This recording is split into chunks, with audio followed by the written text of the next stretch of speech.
the more things you have, the more those things get a share of your energy. Your possessions exist in your mind. I'll relate a story that happened to me about 10 years ago. It was when I first started feeling this spaciousness and this perception of the energy body. I was on my way home from work, and I was coming home a little early because there was something going on in the area of my office that would delay me had I not left earlier in the day. So I left early in the day. I stopped by the grocery store on the way home just to get produce. I wasn't in there long, maybe 15 minutes. As I was heading toward the register, I started feeling a visceral anger, and I couldn't connect it to anything in my surroundings. It was just out of the blue. It was a feeling without a thought or vision to go with it. There was no stimulus for this thought. There was no reason for me to be having, or rather the feelings. There was no thought. It was just feelings of anger. So I wondered about it, but then after I checked out and started heading to my car, I noticed glass all over the ground. Someone had broken into my car and stolen the ancient laptop that I had foolishly left in my back seat. Though I had tinted windows and the vehicle was a bit high up, I just didn't think anybody would go to look at it. I think some of us underestimate the smallness of a thing that people are willing to steal. This was an ancient laptop. In any case, my takeaway from that whole situation was that some possession of mine was being violated, and there was some part of me that reacted to it without the physical senses being a party to the situation. So everything that is claimed by the self has a mental counterpart, sort of an inventory in the mind, and it has to get a share of attention. So not only do the things we own have to be maintained, they get a share of our mind space, and somehow there's an entanglement that goes on between the possessed item and the one who believes they are the owner. There's identification with someone to own it, and that object is owned. There's some kind of magic that goes on there. So the disturbance that goes with the destruction of one's property is very much predicated on believing one owns it. Renunciation isn't accomplished through the disowning of each and every item that one formerly possessed, though one can do that, but that is tedious, and it's much easier to simply not be believing that one is that which could own those things. One is only what is aware of everything that appears in the awareness one is. And so there is no subject that is perceivable and also perceives. If it's perceivable, it's not the subject that's aware of it. That one can't be seen.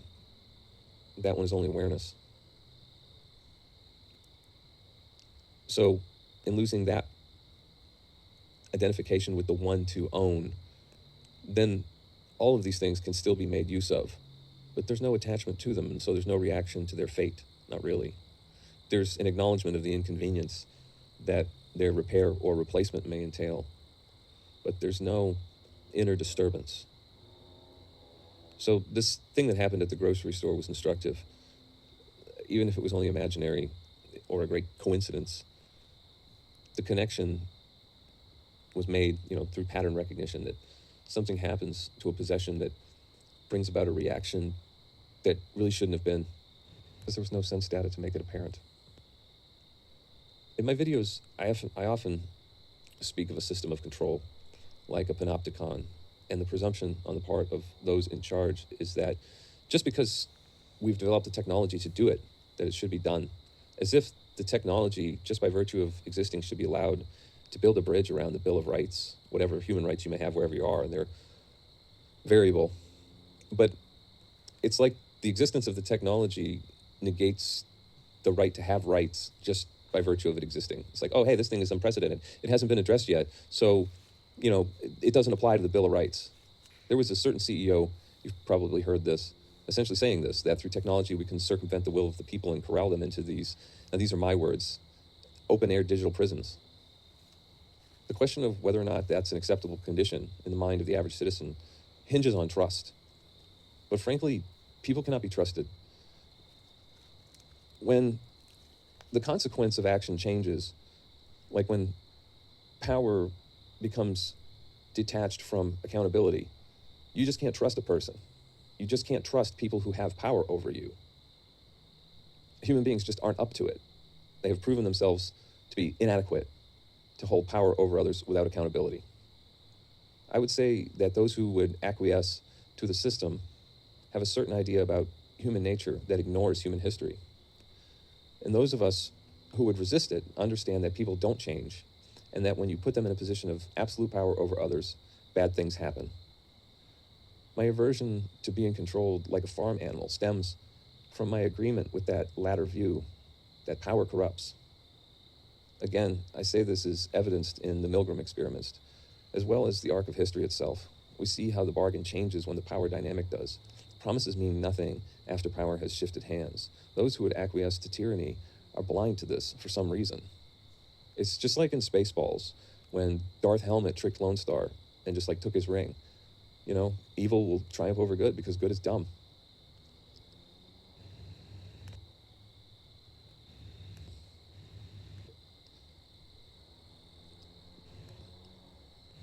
These videos point to a condition wherein this corruptibility is substantially diminished or absent by virtue of a rewiring of the brain. So you as an individual can immunize yourself, so to speak, from the type of manipulation that's done through conditioning. It's not just a changing of opinion, not the holding of a view. It's a discovery about the operating system of the human being. On discovery about the gullibility of that which is aware of all phenomena. The scope of what is believed without evidence is greater than people unconsciously think. People operate as if their beliefs are more rational, more vetted, and true than they actually are. Sometimes you can see this in yourself by looking in hindsight at times when you were wrong about something. Consider the confidence with which you spoke about that wrong thing. Not everybody has had a lot of these experiences, but I can definitely recall speaking confidently about things that I don't know about. It's less common now, if ever it happens now. At least if I'm just speculating, I'll say I'm speculating. These videos would be a lot less interesting if they had zero speculation in them. A view of one's own unconsciousness in arrears.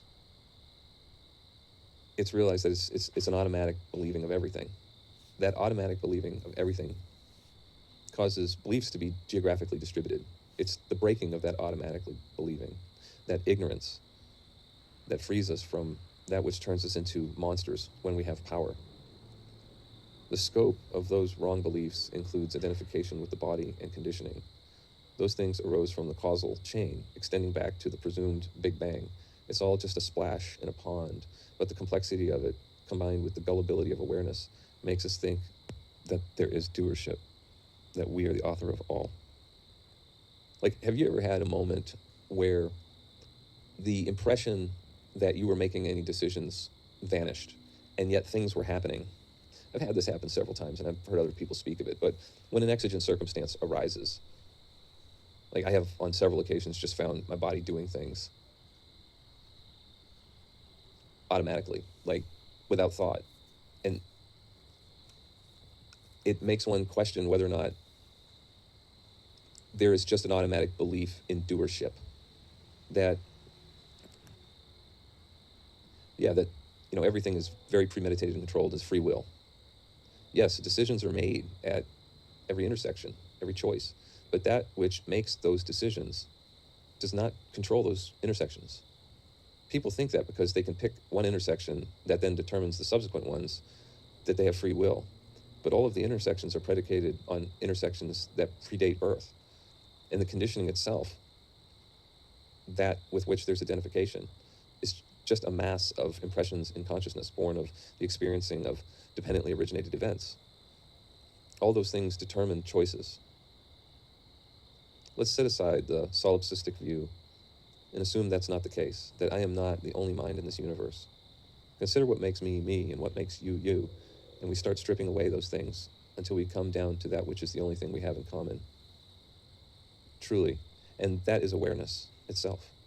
Everything else is both unique and homogeneous, depending on which level of the tessellation of reality is being viewed. Like, people appear to be different individuals, but then when you look at them at a microscopic level, they're just cells. And I can't really tell the difference between us under a microscope. So we are both unique at one level and typical on another. And then if you drill down even deeper, we become unique again as our DNA differentiates us. But then we become homogeneous again as we are all just atoms, really just waves. But that which is aware of these things itself does not appear in that awareness. It has no qualities other than being aware. Every other quality is predicated on appearing in that awareness and coloring how it's perceived. And awareness is not something that can appear within itself as an object any more than one could bite their own teeth. This can be understood conceptually and yet have no bearing on a person's state of being. But to discover it experientially requires a dying unto the ignorance that allows identification with it, that being form. That identification is the clapper in the bell, so to speak, that reacts to all phenomena. It's predicated on belief in being something to win and lose, hiding the fruit of the spirit of truth that appears in the absence of being one, to be in resistance to reality.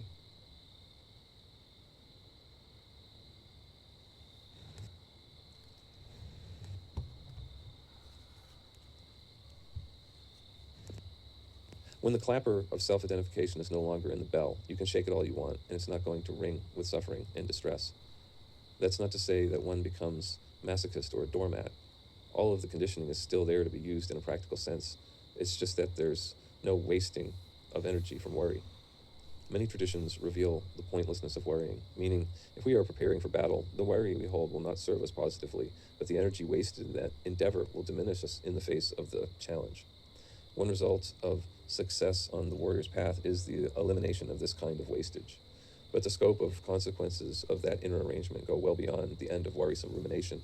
It signifies the end of the neediness from which any type of fawning on others or idolization arises. It's understood who does and does not understand what they are talking about relative to their state of being. There's a certainty similar to that which is heard in the voice of Anton Chigurh from No Country for Old Men when he tells the shopkeeper at the gas station that he doesn't know what he's talking about. You don't know what you're talking about. The belief in the mind and the body as self is evidenced in people's reactions and motivations. All the scandals reveal the real inner arrangement of their participants. Prior to those scandals, people may have believed, this is a good person. There are no people who operate in deep unconsciousness, the fear that is body identification, who are not potentially dangerous in some way, either physically or spiritually. When someone can't be trusted, that's why. It's because they have obsessive thinking, and that obsessive thinking is predicated on a deep unconsciousness caused by body identification.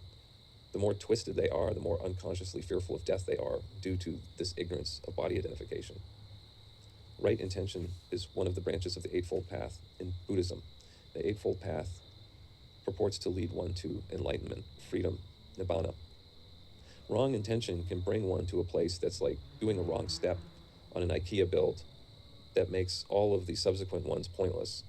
Wrong intention is an unworkable foundation for liberation. Before the Buddha articulated the Eightfold Path, he realized the Four Noble Truths, which relate to suffering.